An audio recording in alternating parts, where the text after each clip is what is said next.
모두 일어서서 찬송가 3장을 부르시면서 하나님께 예배하겠습니다. 찬송가 3장입니다.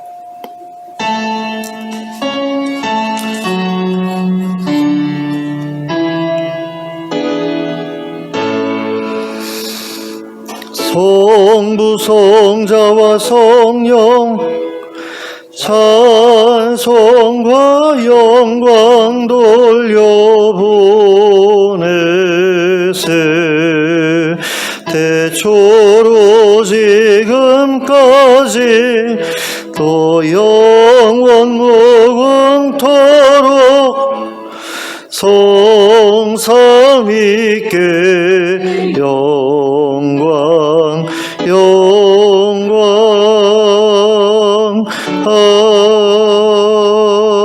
아멘. 함께 기도하겠습니다. 사랑과 은혜가 풍성하신 하나님 아버지, 오늘 저희에게 복된 주일을 허락하시고 이렇게 함께 모여 예배하게 하심을 감사합니다. 이 예배의 자리에 하나님 찾아와 주시길 원합니다. 그리고 저희를 만나 주시길 원합니다. 저희의 심령 가운데 좌정하여 주시고 저희의 삶을 주관하여 주시길 원합니다. 저희의 삶을 새롭게 하시고 하나님이 기뻐하시는 모습으로 변화시켜 주시옵소서. 예수 그리스도의 이름으로 기도하였습니다. 아멘.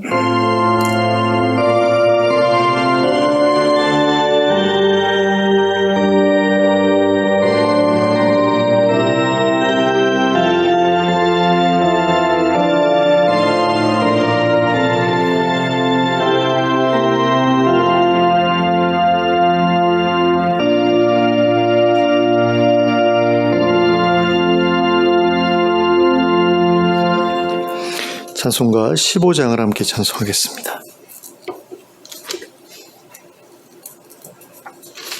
찬송가 15장입니다.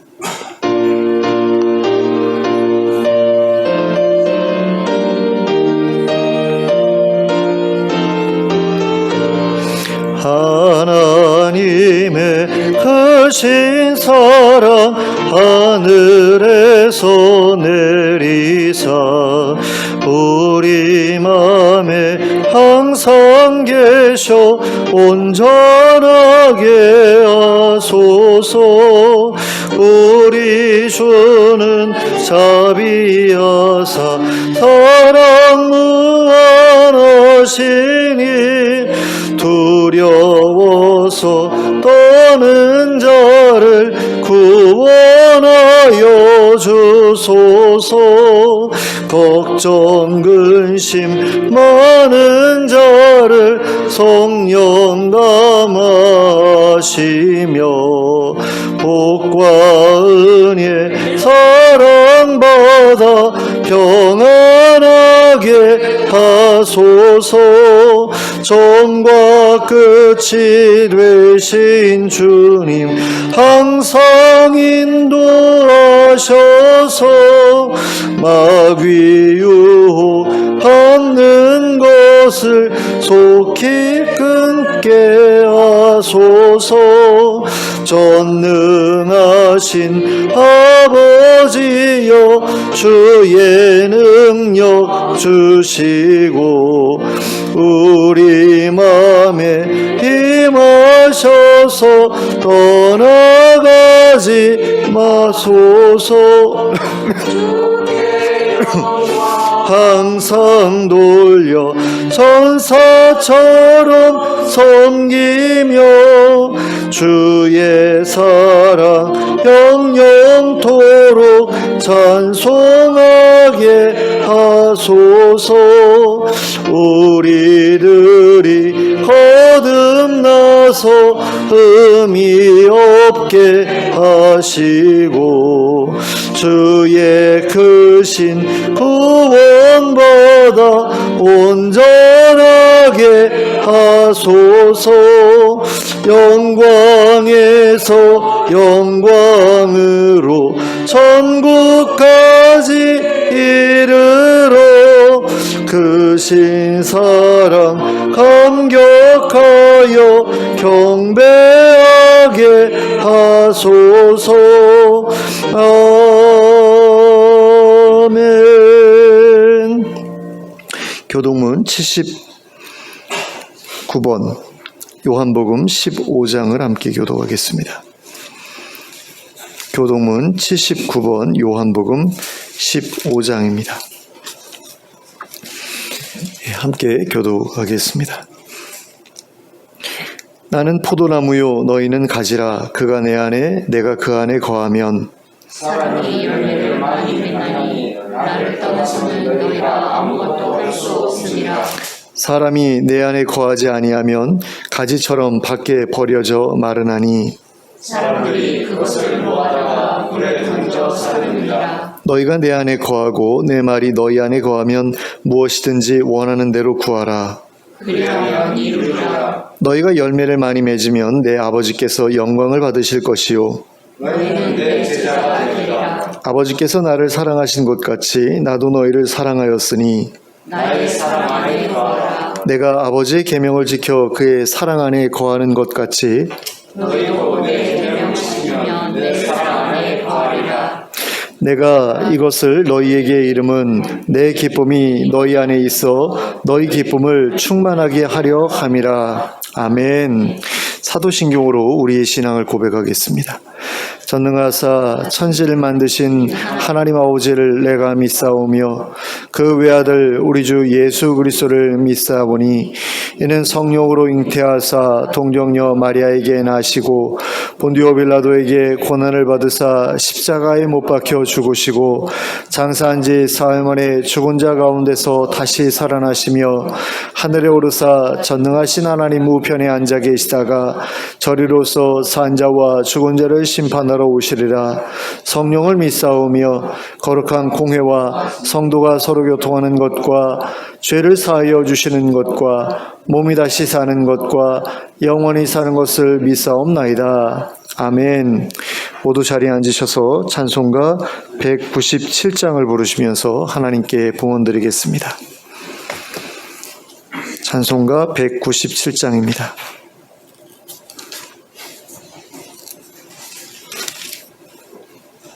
찬송가 197장 함께 찬송합니다.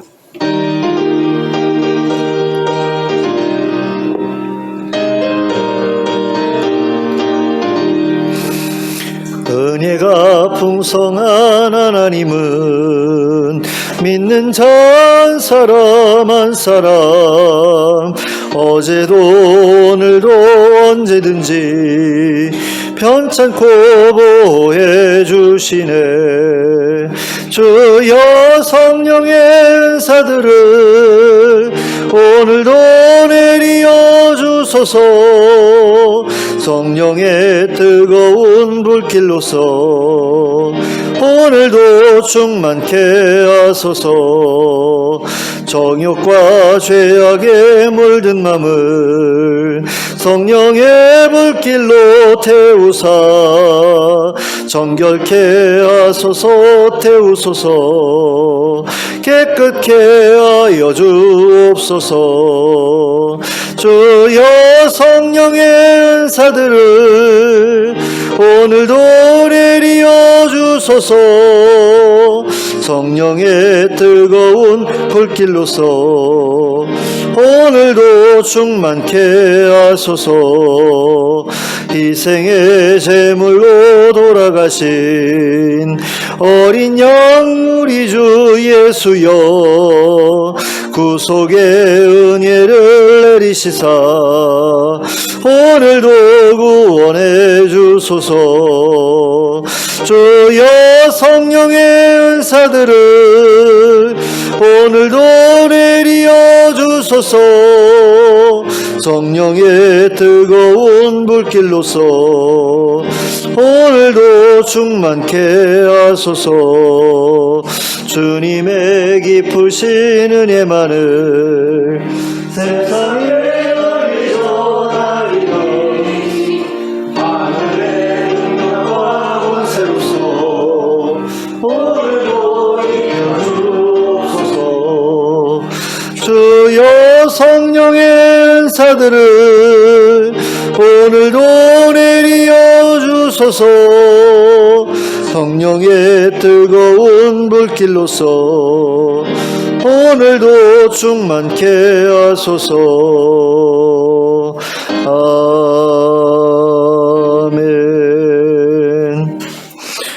함께 기도하겠습니다. 사랑과 은혜가 풍성하신 하나님 아버지, 한 주간 동안 저희의 삶을 보살펴 주심을 감사합니다. 하나님의 인도하심과 공급하심과 보호하심으로 저희가 이제까지 살아왔습니다. 앞으로도 하나님께서 도우시는 그 힘을 힘입어서 살아가기를 원합니다. 늘 저희와 함께하여 주시고 동행하여 주시옵소서. 저희의 앞길을 인도하여 주시옵소서. 또 저희의 필요를 채워주시고 저희를 보호하여 주셔서 악한 마귀가 저희의 삶을 파괴하지 못하도록 지켜주시옵소서. 하나님, 우리 성도님들 가운데 아프고 병든 분 계시면 찾아가 주셔서 만나주시고 치유하여 주시길 원합니다. 건강케 하여 주시길 원합니다. 하나님께서 부르시는 날까지 정상적으로 활동하면서 또 예배의 자리에 나와 하나님께 예배하면서 살아갈 수 있는 은혜를 누릴 수 있도록 역사하여 주시옵소서. 또 우리 성도님들 가운데 경제적으로 어려움 있는 분들 계시면 하나님 찾아가 주셔서 만나주시고 그분들에게 좋은 길을 일러주시고 또 문제를 해결해 주시고 또 경제적인 어려움을 해결하여 주시옵소서. 필요한 재물을 하나님 허락하여 주셔서 그 모든 필요를 채우고도 남게 하여 주시길 원합니다. 그래서 우리 성도님들의 삶 가운데 궁핍함이 없게 하여 주시고 늘 차고 넘치는 것으로 이웃들을 섬기고 또 주님의 몸된 교회를 섬길 수 있는 그런 넉넉한 삶이 될 수 있도록 역사하여 주시기를 간절히 원합니다. 또 하나님 아버지, 이 지역사회에 하나님을 알지 못하는 분들이 계십니다. 하나님, 그분들을 하나님께서 하나님의 품으로 품어주시기를 원합니다. 하나님, 저희의 믿음과 또 간증을 통해서 많은 이들이 하나님의 살아계심을 확인하게 하시고 또 그것을 보고 교회로 나와 하나님을 섬기는 그런 일들이 벌어지게 하여 주시길 간절히 원합니다. 하나님, 이 지역사회에 있는 많은 교회들이 정말로 하나님 알지 못하는 이들을 긍휼히 여기고 그들에 대한 안타까움을 가지고 그들에게 복음을 전하게 하시기를 간절히 원합니다. 하나님, 그러나 우리의 힘으로 하지 않게 하시고 성령의 능력으로 할 수 있도록 저에게 성령의 능력을 덧입혀 주시기를 원합니다. 그래서 저희가 정말 하나님 나라의 표적과 함께 그들에게 나아갈 수 있도록 허락해 주시고 그들이 하나님 나라의 표적을 보고 하나님께로 돌아올 수 있도록 허락해 주시고 또 그리고 우리 교회 안에서 이루어진 하나님 나라를 보면서 또 하나님께로 돌아오는 역사가 일어나게 하여 주시옵소서. 그리고 우리 교회뿐만 아니라 우리 가정과 또 직장과 일터에도 하나님, 정말 하나님의 나라가 이루어지는 것을 많은 이들에게 보여주게 하여 주시길 원합니다. 우리가 하나님 나라 백성다운 모습으로 살아가는 가운데 정말 그들의 어려움들을 돌아보고 그들의 힘든 것들을 도와주고 그런 가운데에서 그들이 정말 얼마나 서로 사람들이 서로 사랑하고 함께 어우러져 살아가는 것이 아름다운 것인지를 깨닫게 하시고 그것을 보면서 하나님 나라 공동체를 이루고자 하는 소망을 또 열망을 그들 마음에 품을 수 있도록 허락해 주시고 그래서 우리의 노력 가운데 그들이 동참하는 역사가 일어나게 하여 주시길 원합니다. 또 하나님 아버지, 이 소명을 가지고 해외에 나가서 사역하고 계시는 많은 선교사님들을 기억해 주시기를 원합니다. 그리고 여러 선교단체들도 기억해 주시길 원합니다. 그래서 선교사님들의 사역이 정말 열매 맺는데 부족함이 없도록 우리 선교단체들이 잘 지원할 수 있도록 허락해 주시고 또 그리고 현지에 세워진 교회들이 든든하게 세워져 갈 수 있도록 감독하고 또 그들을 돕는 그 일에 부족함이 없게 하여 주시기를 원합니다. 특별히 우리가 후원하고 있는 이집트의 이연약 선교사님 가정과 또 알바니아의 김재설 선교사님 가정을 기억해 주시고 그분들의 사역 가운데 기름 부어주시고 그분들이 섬기고 있는 교회가 정말 아름답게 성장하여서 하나님 나라를 그곳에 구현할 수 있도록 허락해 주시기를 원합니다. 그리고 국내에서 사역하는 선교사님들과 또 여러 NGO 단체들 하나님 기억하여 주시고 그분들의 사역 가운데에도 기름 부어주셔서 많은 일들이 일어나게 하여 주시고 그 일을 통해서 하나님의 살아계심과 하나님의 사랑하심과 또 하나님의 돌보심을 깨닫는 이들이 점점 더 늘어나게 하여 주시길 원합니다. 하나님, 저희가 이 예배 가운데 하나님 앞에 드리는 찬양과 기도와 예물을 기쁘게 받아주시기를 원합니다. 그리고 저희에게 하나님께서 하늘의 신령한 복으로 복 주시기를 원합니다. 정말 말씀 가운데 하나님의 음성이 들려지는 역사가 일어나게 하여 주시고 또 하나님 아버지, 저희 가운데 정말 하나님이 주시는 평강이 임하게 하여 주시고 저희 안에 있는 두려움이나 의심이 사라지는 역사가 또한 일어나게 하여 주시옵소서. 하나님께서 우리와 함께 하시고 우리와 동행하시고 또 저희의 길을 인도하여 주시는 것을 살아가는 그 순간순간마다 경험하게 하여 주시고 그 가운데서 하나님의 임재를 경험하고 또 감사하고 기뻐하며 살아가는 저희들의 삶이 될 수 있도록 인도하여 주시옵소서. 이 모든 말씀을 예수 그리스도의 이름으로 기도하였습니다. 아멘.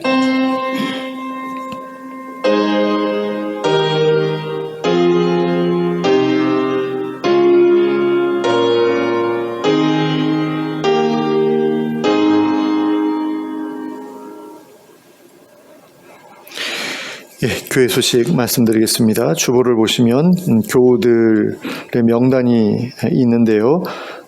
위에서 특별히 좀 기도해 주셨으면 좋겠습니다. 건강하게 아무 어려움 없이 일상생활을 영위하고 또 사회생활하는데 어려움 없을 수 있도록 위에서 기도해 주셨으면 좋겠습니다. 예, 좌우를 둘러보시면서 서로 인사 나누시기 바랍니다. 예, 잘 오셨습니다. 반갑습니다. 예, 하나님의 말씀 누가복음 24장 36절부터 49절까지의 말씀을 함께 보시겠습니다.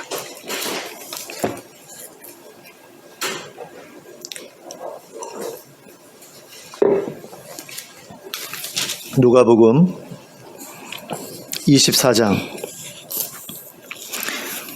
36절부터 49절까지를 함께 합독하도록 하겠습니다. 시작. 이 말을 할 때에 예수께서 친히 그들 가운데 서서 이르시되 너희에게 평강이 있을지어다 하시니 그들이 놀라고 무서워하여 그 보는 것을 영으로 생각하는지라. 예수께서 이르시되 어찌하여 두려워하며 어찌하여 마음에 의심이 일어나느냐. 내 손과 발을 보고 나인 줄 알라. 또 나를 만져보라. 영은 살과 뼈가 없으되 너희 보는 바와 같이 나는 있느니라. 이 말씀을 하시고 손과 발을 보이시나 그들이 너무 기쁨으로 아직도 믿지 못하고 놀랍게 여길 때에 이르시되 여기 무슨 먹을 것이 있느냐 하시니 이에 구운 생선 한 토막을 드리니 받으사 그 앞에서 잡수시더라. 또 이르시되 내가 너희와 함께 있을 때에 너희에게 말한 바 곧 모세의 율법과 선지자의 글과 시편에 나를 가리켜 기록된 모든 것이 이루어져야 하리라 한 말이 이것이라 하시고 이에 그들의 마음을 열어 성경을 깨닫게 하시고 또 이르시되 이같이 그리스도가 고난을 받고 제3일에 죽은 자 가운데서 살아날 것과 또 그의 이름으로 죄사함을 받게 하는 회개가 예루살렘에서 시작하여 모든 족속에게 전파될 것이 기록되었으니 너희는 이 모든 일의 증인이라. 볼지어다 내 아버지께서 약속하신 것을 너희에게 보내리니 너희는 위로부터 능력으로 입혀질 때까지 이 성에 머물라 하시니라. 아멘. 자, 예수님께서는 부활하신 당일에만 4차례에 걸쳐서 제자들에게 나타나 자신의 부활하셨음을 알려주셨습니다. 가장 먼저는 무덤에 찾아온 여인들 중에서 막달라 마리아에게 나타나셨고요. 그 다음에는 시몬 베드로에게 나타나셨죠. 그리고 그 다음에는 엠마오로 가던 두 제자에게 나타나셨고 그 다음에는 그 두 제자가 예루살렘으로 돌아와서 다른 제자들을 찾아가 만났던 그 자리에 나타나셨습니다. 그런데 제자들이 모여 있었던 그 장소는 문이 굳게 닫혀 있었던 상태였습니다.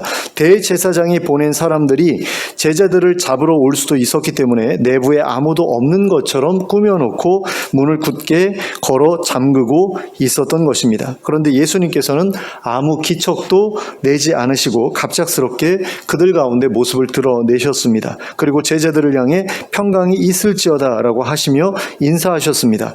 여기서 예수님께서 평강이 있을지어다라고 하셨을 때 그 평강은 에이레네라는 헬라어가 사용되고 있는데 이것은 아마도 그 샬롬이라는 유대인들의 그 히브리어 인사말을 번역해 놓은 것이 아닌가 이렇게 생각이 됩니다. 그러니까 유대인들끼리는 이제 샬롬 하면서 인사를 하잖아요. 우리가 안녕하십니까 라고 인사하는 것처럼. 그런데 그 말을 이제 헬라어로 기록을 하다 보니까 에이레네로 기록한 것이 아닌가 이렇게 보여진다라는 겁니다. 그런데 예수님의 이런 인사말을 들었던 제자들은 오히려 놀라며 무서워했습니다.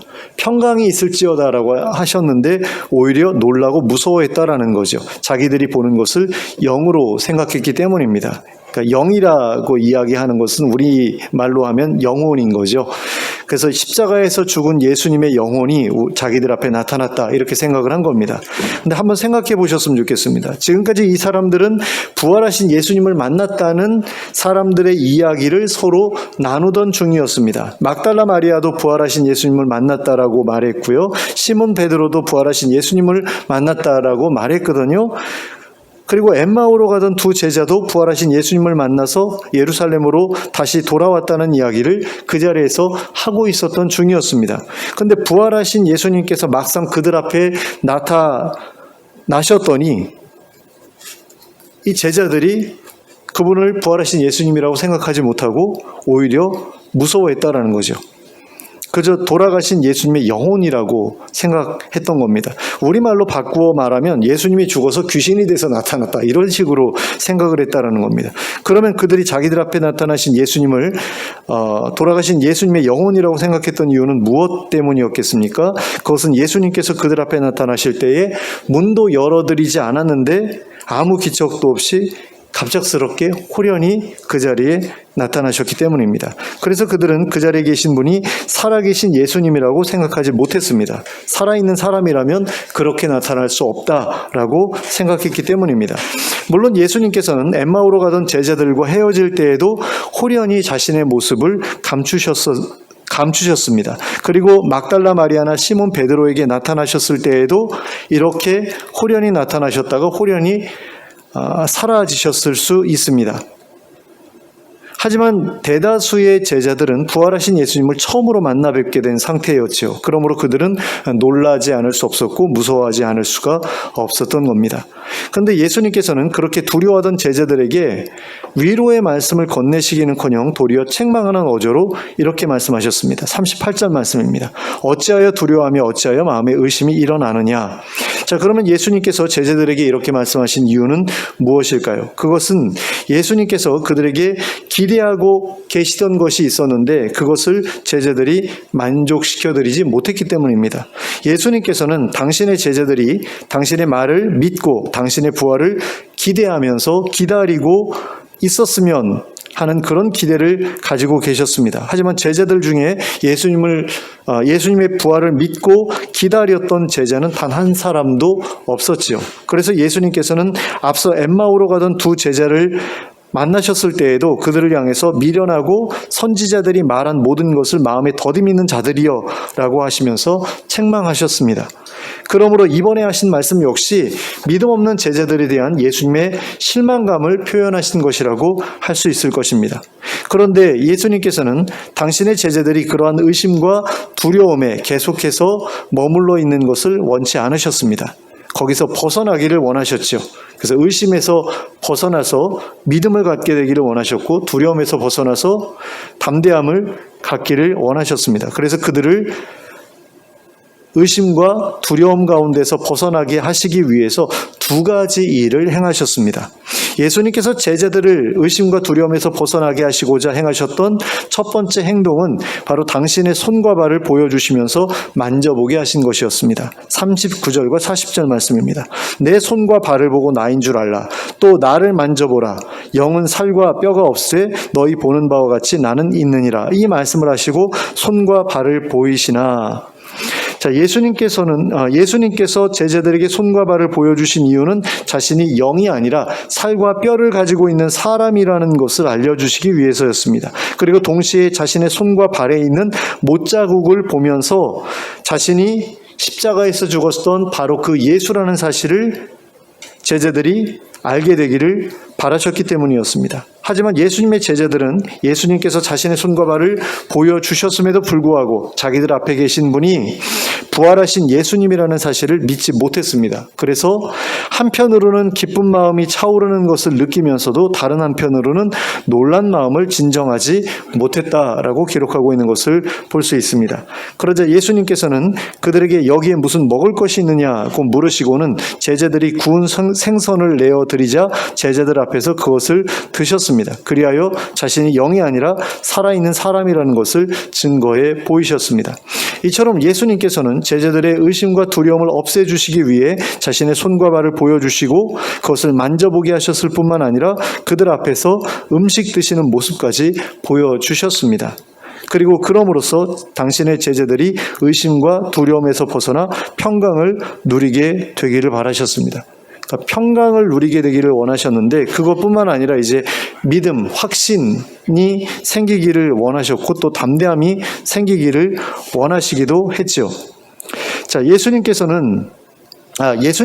제자들을 의심과 두려움에서 벗어나게 하시고자 두 번째로 하셨던 일은 제자들에게 그리스도의 고난과 부활에 대한 성경의 말씀을 풀어 설명해 주신 일이었습니다. 예수님께서는 못 박히시기에 앞서서 당신의 제자들에게 내가 십자가에 못 박혀 죽을 것이다. 그리고 다시 살아날 것이다. 이런 것에 대해서 여러 차례 말씀해 주셨거든요. 44절과 45절 말씀입니다. 또 이르시되 내가 너희와 함께 있을 때에 너희에게 말한 바 곧 모세의 율법과 선지자의 글과 시편에 나를 가리켜 기록된 모든 것이 이루어져야 하리라 한 말이 이것이라 하시고 이에 그들의 마음을 열어 성경을 깨닫게 하시고. 자, 그런데 이 말씀을 보면 예수님께서 엠마오로 가던 두 제자에게 성경을 풀어 설명해 주셨던 장면이 자연스럽게 떠오릅니다. 누가복음 24장 27절 말씀입니다. 이에 모세와 모든 선지자의 글로 시작하여 모든 성경에 쓴 바 자기에 관한 것을 자세히 설명하시니라. 그러니까 예수님에 대해서 기록되어 있는 성경의 모든 것들을 말씀을 하시는데 그것들이 모세의 글에도 있었고 선지자의 글에도 있었고 시편에도 있었고 그랬다라는 거죠. 그런데 그것이 무엇에 대한 이야기입니까? 예수님의 고난과 죽음과 부활에 대한 이야기잖아요. 그런 모든 것에 대해서 예수님께서 살아계실 때 말씀을 해주셨는데 전혀 이 사람들이 이해를 못했죠. 그래서 부활하신 다음에 다시 한번 그것에 대해서 자세하게 설명을 해주셨습니다. 그리고 그럴 때에 엠마오로 가던 두 제자는 마음이 뜨거워지는 것을 경험한 적이 있죠. 예수님께서 예수님 자신에 대한 그런 예언의 말씀 그리고 그것이 어떻게 성취되었는가를 설명해 주셨더니 그것을 들으면서 두 제자의 마음이 뜨거워졌다고 그랬잖아요. 그렇기 때문에 예루살렘에 모여있던 이 제자들 역시 예수님의 이러한 설명을 들으면서 마음이 뜨거워지게 되었을 것이다. 이렇게 우리가 생각해 볼 수 있습니다. 그리고 그것은 그들에게 믿음을 가져다 주었겠죠. 그리고 평강을 가져다 주었을 것입니다. 그럼으로써 그들은 의심과 두려움에서 완전하게 벗어날 수 있게 되었을 것입니다. 그런데 예수님께서는 성경에 기록되어 있는 그리스도의 고난과 죽음과 부활 그리고 그 이후에 벌어질 일들에 대해 제자들에게 설명해 주신 다음에 이에 덧붙여 말씀하시기를 너희들이 바로 그 일에 대한 증인이라고 선언하셨습니다. 46절부터 48절까지의 말씀입니다. 또 이르시되 이같이 그리스도가 고난을 받고 제3일에 죽은 자 가운데서 살아날 것과 또 그의 이름으로 죄사함을 받게 하는 회개가 예루살렘에서 시작하여 모든 족속에게 전파될 것이 기록되었으니 너희는 이 모든 일의 증인이라. 자, 46절과 47절의 말씀을 통해 알 수 있듯이 예수님께서 제자들에게 설명해 주셨던 성경의 기록은 예수님의 고난과 부활과 복음의 전파에 관한 것이었죠. 그러면 너희들 곧 제자들이 바로 이 모든 일의 증인이라고 말씀하신 것은 무슨 의미이겠습니까? 성경에 기록된 이 예언들이 그대로 성취되었다는 사실을 제자들이 다른 사람들에게 나가서 알려주어야 한다라는 거죠. 너희는 나의 고난과 나의 죽음과 나의 부활을 다 지켜보지 않았느냐. 그러니 너희가 그 일에 대한 증인이다. 그러니 너희가 나가서 사람들이 내 이름으로 죄사함을 받도록 회개의 복음을 전해야 한다. 이것이 바로 예수님께서 제자들을 향해서 너희가 이 모든 일의 증인이라고 말씀하신 의미입니다. 간단하게 말하면 이제 나가서 사람들에게 회개하고 예수님의 이름으로 죄사함을 받으라고 전파하라는 거죠. 이것이 바로 예수님께서 제자들에게 찾아오신 이유였습니다. 제자들이 이 일을 감당할 수 있도록 준비시켜 주시기 위해서 의심과 두려움에서 벗어나서 평안을 누리고 그리고 믿음의 확신과 그리고 담대함을 가질 수 있도록 하시기 위해서 그래야만 나가서 복음을 전할 수 있을 것 아닙니까? 그러기 위해서 예수님께서 제자들에게 다시 찾아오셨다라는 거죠. 그리고 제자들에게 평강을 주려고 하셨던 이유가 바로 그것이었다라는 겁니다. 그리고 제자들을 의심과 두려움에서 벗어나게 하려고 하셨던 이유도 바로 이것을 위해서였다라는 겁니다. 이것은 예수님께서 엠마오로 가던 두 제자에게 나타나셨던 이유와도 같다라고 말할 수 있겠습니다. 예수님께서 두 제자에게 나타나셨던 이유가 무엇이었습니까? 그들을 마음의 혼란 가운데서 건져내시기 위해서였잖아요. 그렇게 하시기 위해서 예수님께서는 그들에게 성경을 풀어 설명해 주셨고 그 결과 그들은 마음이 뜨거워지는 것을 경험할 수 있었죠. 그리고 그 뜨거워진 마음 때문에 이 사람들이 예루살렘으로 돌아오지 않았습니까? 다른 제자들도 우리가 경험한 것을 좀 경험했으면 좋겠다. 다른 제자들도 우리가 예수님 만나기 전에 막 불안하고 혼란스럽고 막 이랬던 것처럼 마음이 불안하고 혼란스러운 가운데 있을 텐데 우리가 얻은 이 기쁨을 저 사람들도 좀 누릴 수 있게 해줘야 되겠다. 이런 마음을 가지고 다시 돌아왔던 거거든요. 그리고 예루살렘에 모여 있었던 이 제자들 역시 부활하신 예수님께서 찾아오셔서 말씀을 풀어주실 때에 엠마오로 가던 제자들이 경험했던 것과 똑같은 것을 경험했을 것이라고 우리가 충분히 추론할 수 있죠. 예수님이 풀어주시는 그리스도에 관한 성경 말씀을 깨달을 때에 그리고 정말 그것이 예수님을 통해서 성취되었구나라는 것을 깨닫게 되었을 때 이 사람들 마음이 뜨거워졌을 것 아닙니까? 그러면 이 사람들에게 어떤 마음이 생겼을까요? 다른 제자들에게도 이 사실을 좀 알려주어야 되겠다. 알려주고 싶다. 이런 마음이 들었겠죠. 하지만 예수님께서는 그들을 향해서 곧바로 이 사실을 알리기 위해서 나가라고 말씀하지 않으셨습니다. 곧바로 회개의 복음을 전하러 나가라 이렇게 말씀하지 않으셨다라는 겁니다. 그러면 뭐라고 말씀하셨습니까? 49절 말씀입니다. 볼지어다 내가 내 아버지께서 약속하신 것을 너희에게 보내리니 너희는 위로부터 능력으로 입혀질 때까지 이 성에 머물라 하시니라. 자, 예수님께서는 제자들에게 내가 너희에게 하나님께서 약속하신 것을 보내주겠다라고 말씀하셨습니다. 그러니 예루살렘에 머무르며 기다리라고 하셨습니다. 그러면 하나님께서 약속하신 것은 무엇입니까? 바로 성령님입니다. 이에 대한 예언이 요엘서 2장 28절과 29절에 기록되어 있고요.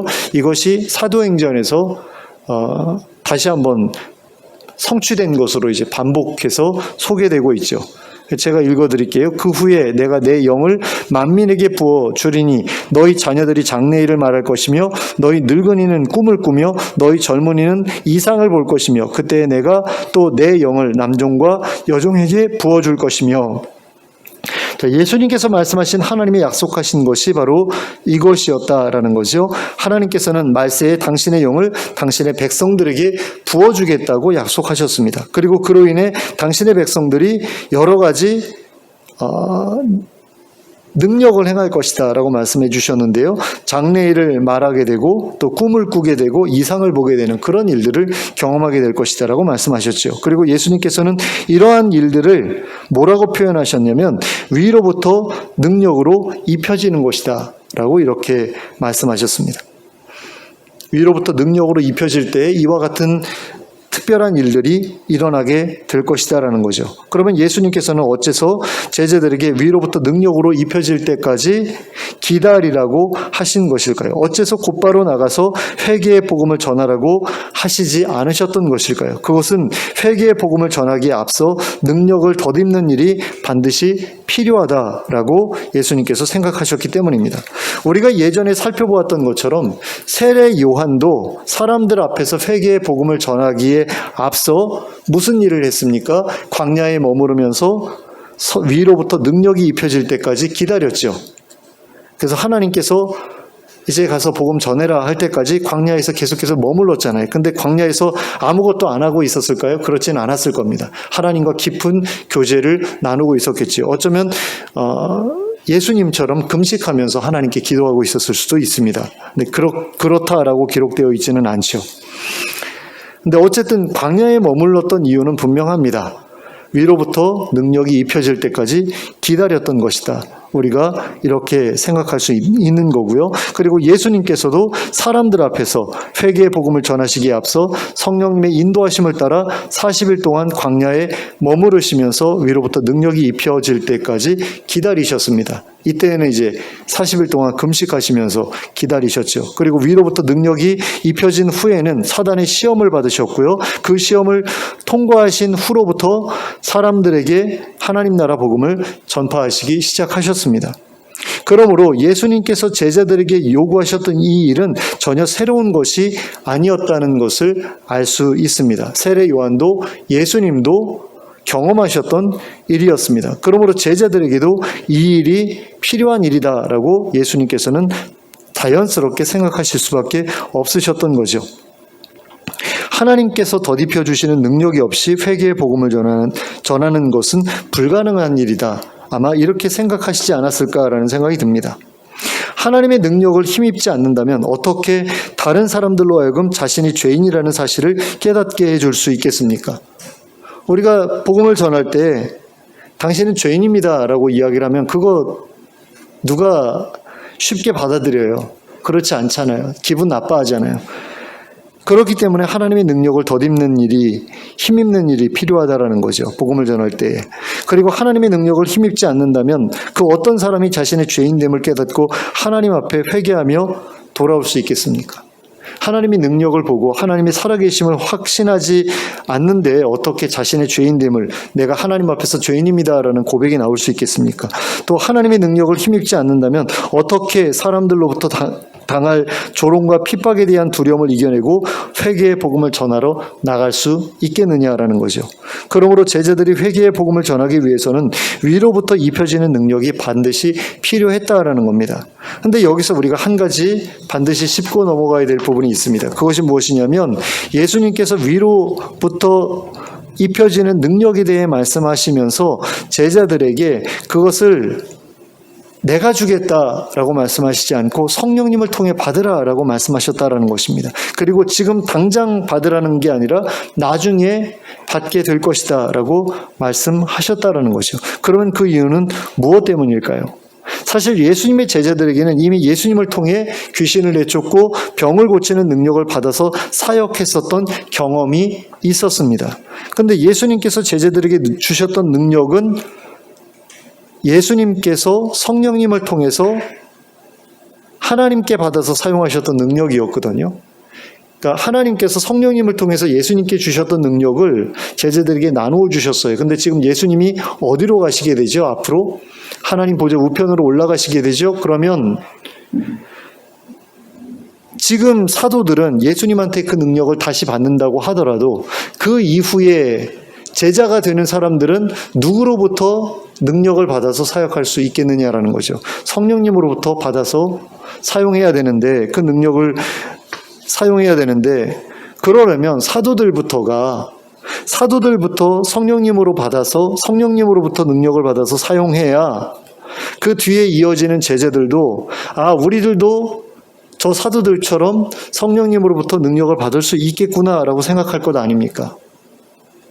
예수님, 부활하신 예수님으로부터 사도들이 능력을 받아서 사용하고 그것으로 예수님께서 승천하시게 되면 나중에 제자가 되는 사람들 중에는 사도들이야 부활하신 예수님으로부터 능력받아서 사역했으니까 저런 능력을 행할 수 있었던 거지 우리하고는 상관없는 일이잖아 이렇게 생각할 수도 있다라는 거죠. 그런데 사도들이 성령님으로부터 능력을 받아서 하나님 나라의 표적을 사람들 앞에 보여주면 우리도 할 수 있겠구나 이렇게 생각할 수 있을 거라는 겁니다. 그래서 예수님께서 이렇게 성령님으로부터 능력을 받도록 그렇게 조치를 취하셨다 이렇게 말할 수 있을 것 같아요. 그래서 회개의 복음을 전하고자 하는 사람이라면 당연히 성령님의 임하심을 통해서 위로부터 주어지는 능력을 덧입어야 하거든요. 그럴 때라야 의심과 두려움에서 벗어날 수 있게 되고 평강과 기쁨과 확신을 가지고 사역할 수 있게 된다라는 거죠. 저는 이 부분이 굉장히 중요한 부분이라는 생각이 듭니다. 많은 사람들이 교회를 다니기 시작하면 당연히 전도를 해야 된다라고 생각을 해요. 그리고 전도를 하라고 앞에서 목사님들이 계속해서 강조를 하죠. 그러면서 이렇게 막 밀어붙이는 그런 모습들을 봅니다. 막 나가서 노방전도도 막 하게 하고 하는데 보면은 준비도 안 된 상태에서 나가서 그렇게 해야만 하는 그런 경우들을 많이 봐요. 그리고 성도들이 그것을 굉장히 부담스럽게 느끼는 것을 봅니다. 근데 예수님조차도 그런 식으로는 안 하셨다라는 거죠. 당신이 직접 이끌고 나가서 훈련시키고 또 그것만으로 부족하다라고 해가지고 능력을 주셔서 표적과 이사를 사람들 앞에 보여줄 수 있게 해주셨거든요. 그런데 그런 부분들에 대한 준비도 없고 말씀도 깊이 알지 못하는 사람들을 향해서 나가서 복음을 전하라라는 것은 어떤 면에서는 굉장히 무리한 일인데 그런 일들을 예수님께서는 하지 않으셨다라는 거죠. 그래서 성령이 임할 때까지 기다려라. 근데 성령께서만 임하시면 되는 게 아니라 성령님으로부터 능력도 받아야 이 복음을 힘있게 전할 수 있다. 그래서 그때까지 기다려라 하시잖아요. 그리고 나서 오순절이 되어서 성령이 임하셨을 때 이 제자들이 능력을 받아서 나가게 되죠. 근데 말을 하는데 자기가 배운 적도 없는 외국어로 말하면서 복음을 전하게 되잖아요. 이런 역사들이 성령님께서 임하실 때 일어나는데 그런 성령님의 도우심 없이 복음을 전한다라고 하는 것은 어떤 면에서는 굉장히 뭐랄까요? 비생산적인 일이라고 해야 될까요? 그리고 어떤 면에서는 또 합당치 않은 일이라고도 볼 수 있습니다. 바울 사도는 뭐라고 이야기를 하냐면 내가 사람의 그 말의 지혜 있는 말로 복음을 전한 게 아니라 성령의 나타남과 능력으로 전했다라는 이야기를 하세요. 로마서에 아마 기록되어 있는 걸로 제가 기억을 하는데 자기가 복음을 전할 때에 이 사람은 굉장히 공부를 많이 한 사람이잖아요. 학식이 높은 사람이잖아요. 그런데 하나님의 말씀에도 정통한 사람인데 내가 말의 지혜로 하지 않았다라고 이야기를 하거든요. 성령의 나타남과 능력으로 했다라고 그래요. 그래야지 사람들이 자신이 하나님 앞에서 얼마나 초라한 존재고 얼마나 그 죄인이고 또 하나님 앞에 자비를 구해야 될 존재인가 이런 것들을 깨닫는다라는 거죠. 근데 우리는 그런 것 없이 복음을 전하려고 할 때가 너무나 많았고 그리고 실패할 때가 너무나 많았다라는 거죠. 그래서 우리에게 정말로 중요한 것이 성령님의 임재를 경험하는 것이고 성령님으로부터 능력을 받는 것이다 라는 것인데 오늘 예수님께서 이 자리에 나타나셔서 제자들로 하여금 증인되도록 하기 위해서 해라라고 말씀하신 그것이 바로 이것이었다라는 겁니다. 그래서 우리도 예수님의 이 말씀을 좇아서 성령님의 임하심을 위해서 간절히 기도하고 또 성령님의 그 능력을 덧입기 위해서 간절히 기도하는 우리가 됐으면 좋겠습니다. 그래서 믿음과 기쁨과 평강을 누리는 것을 넘어서 회개의 복음을 소망의 복음을 담대하게 확신을 가지고 전파할 수 있는 저 여러분 될 수 있기를 예수 그리스도의 이름으로 축원합니다. 기도하겠습니다. 사랑의 하나님 아버지, 오순절 성령께서 제자들에게 강림하신 그 이후에 제자들의 모습이 얼마나 놀랍게 변했는가 하는 것을 저희가 기억합니다. 하나님, 저희에게도 그와 같은 일이 일어났으면 좋겠습니다. 성령님 저희 가운데 찾아와 좌정하여 주시기를 원합니다. 저희의 심령 가운데 임하여 주시고 좌정하여 주시고 저희의 앞길을 인도하여 주시기를 원합니다. 그리고 앞으로 저희에게 일어날 일들에 대해서 알려주시고 그 일들을 믿음으로 잘 준비할 수 있게 해주시길 원합니다. 그리고 거기에 더하여 하늘의 그 신령한 능력으로 저희를 덧입혀 주시기를 원합니다. 그래서 하나님 나라의 표적을 많은 사람들 앞에 보여줄 수 있게 해주시길 원합니다. 저희가 기도할 때에 병든 사람이 낫는 것 보기를 원합니다. 저희가 기도할 때에 심각한 문제로 고통받고 있었던 사람들이 그 고통에서 벗어나는 것 볼 수 있기를 원합니다. 하나님, 우리에게 그와 같은 일을 허락하여 주시옵소서. 이것이 사도들에게만 허락된 일이 아니라 예수 그리스도를 믿는 모든 제자들에게 허락된 일임을 저희가 믿습니다. 이 믿음에 응답하여 주셔서 저희로 하여금 회개의 복음을 힘있게 전할 수 있는 그 자리까지 나아갈 수 있도록 인도하여 주시옵소서. 예수 그리스도의 이름으로 기도하였습니다. 아멘. 모두 일어서서 찬송가 320장을 함께 찬송하겠습니다.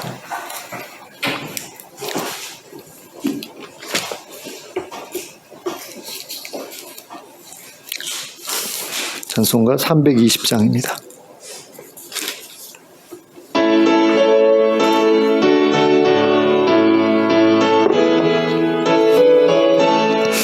나의 죄를 정케 하사 주의 일꾼 삼으신 구세주의 넓은 사랑 항상 찬송합니다. 나를 일꾼 삼으신 주 크신 능력 주시고 언제든지 주 뜻대로 사용하여 주소서. 내게 부어 주시려고 은혜 예비하신 주의 은혜 채워주사 능력 있게 하소서. 나를 일꾼 삼으신 주 크신 능력 주시고 언제든지 주 뜻대로 사용하여 주소서. 죄의 재물 풀어주신 주의 능력 크도다. 나를 피로 사신 예수 내 맘속에 오소서. 나를 일꾼 삼으신 주 크신 능력 주시고 언제든지 주 뜻대로 사용하여 주소서. 주여 내게 성령으로 충만하게 채우사 생명수가 강물처럼 흐르게 하옵소서. 나를 일꾼 삼으신 주 크신 능력 주시고 언제든지 주 뜻대로 사용하여 주소서. 아멘. 함께 기도하겠습니다.